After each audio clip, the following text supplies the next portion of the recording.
प्रेम से बोलिए सच्चे दरबार के।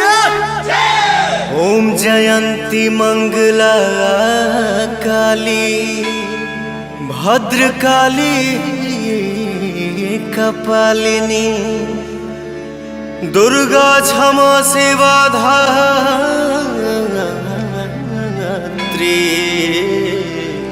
स्वाहा स्वधा नमोस्तुते।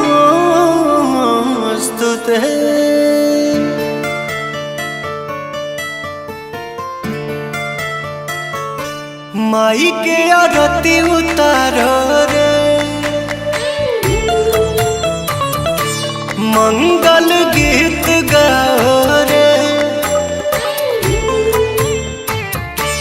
माई के आरती उतारो रे मंगल गीत गाओ रे। बड़ा भाग्य माई घरवा तयली तरल अंगनवा जे पौआई धैली। घिउआ के दिया जरा रे मैया जी के भोग लगाओ रे।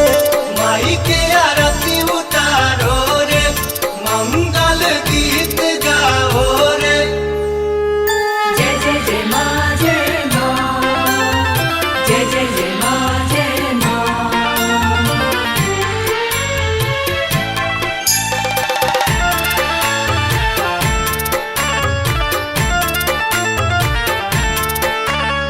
जय हो जग तरनी जय हो दुख हरनी आइलू अपना बेटा के दुआर।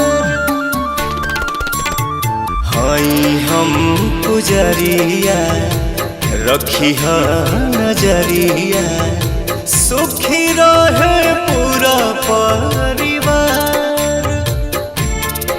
एहो पंडित जी शंख बजावा सब जन मैया पे फूल बरसावा। मैया के चुनरी ओढ़ाओ रे हरी हरी चूड़ी चढ़ाओ रे। माई के आरती उतारो रे मंगल गीत गाओ रे।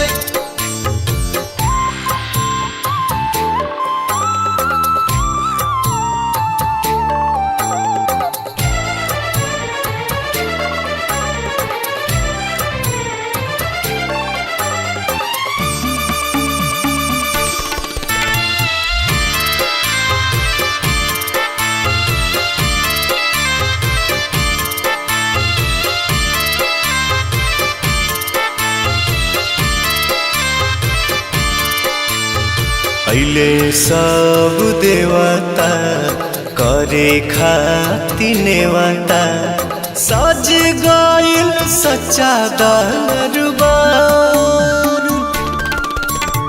सभे पाँव पूजे चारों ओरिया गूंजे माई तोहार जय जयकार। श्याम देहाती आजाद गीतिया लिखले पवन तोहर गावे के भजन सिखले। रानू अमित घंटी बजाओ रे संतोष दीपक टीका लगाओ रे। माई के आरती उतारो रे मंगल गीत गाओ रे।